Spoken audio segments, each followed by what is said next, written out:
one of the most basic concepts for biology, and that is the concept of the cell. Basically, when we're talking about the biology, it always refers to the living organism.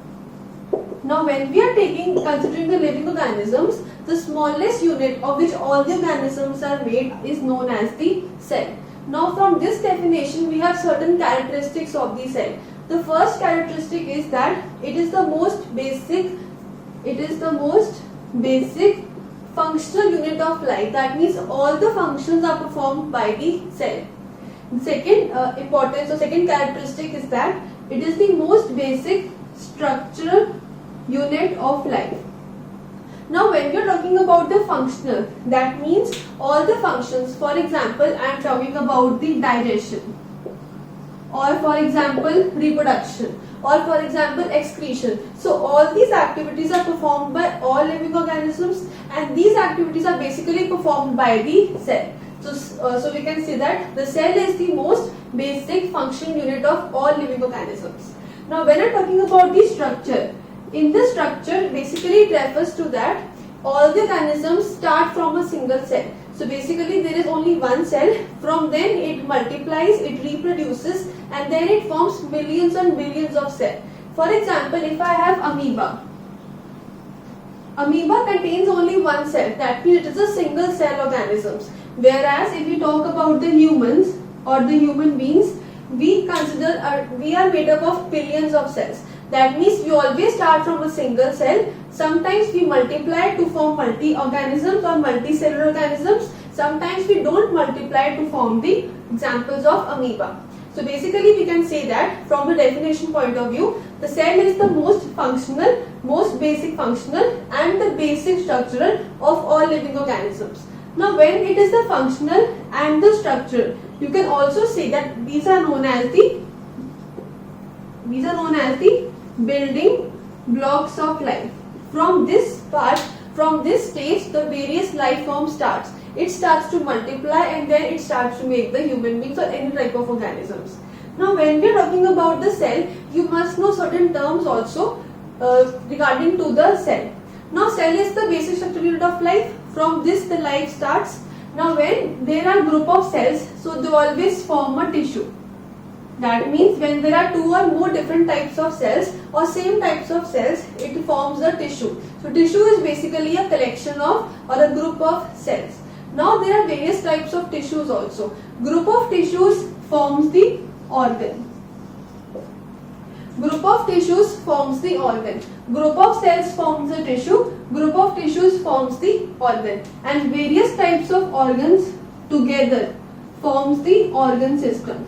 So for example, if I have the respiratory organ system, the various organs can be lungs, diaphragm, windpipe. So all these are the organs. All these organs are made up of the tissues and tissues are made up of the cells. Now various types of organ systems, when they are combined together, they form the organism. So organism is the human being or any type of living being which consists of organ system. Organ system consists of the organs, then it consists of the tissues and the cell. So cell is the basic unit of all living organisms, and we can prove that by this flowchart also. Now when we are discussing the cell, these are variety of cells. We have numerous types of cells in the body, and they are actually based on the variety of the size. They can be very long, they can be so small that you cannot see with the naked eye, but they can be long like the neurons. Neurons are the most longest type of cell found in the human body. Now when we take the case of the shape, they can be sometimes oval shape, they can be linear shape. So there are variety of shapes of the cell, and basically they are dependent on the number. Number means they can be single cell like the amoeba, or they can be multi cells like the human beings. So basically we have three categories of the cell depending upon their size, depending upon their shape, and depending upon their number. So size, shape and number. Now when you want to visualize the cell, you can only do with the help of a microscope. Because microscope helps you to visualize all the microscopic organisms or the microscopic objects. Now when you have a microscope, there are basically two types. One is a simple microscope, another is known as the compound microscope.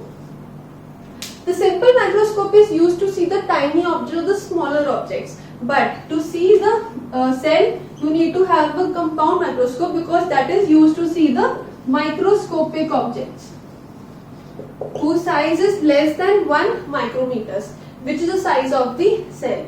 Now, if you want to see the cells, you must have a compound microscope. Generally, the microscope which is used is known as a complex microscope. So you can clearly see that a complex or a compound microscope is generally preferred over a simple microscope to visualize the cell, because cell is really very small and you cannot see with the help of the naked eye. Now when we have done about the characteristics of the cell, then the categories of the cell, and then the formation of the organism, we can now see that from the examination point of view, whenever you are asked a question on the importance of cell or the definition of cell, you can clearly show with the help of a diagram also. So it is the diagram of a cell. This is known as the boundary or the cell membrane.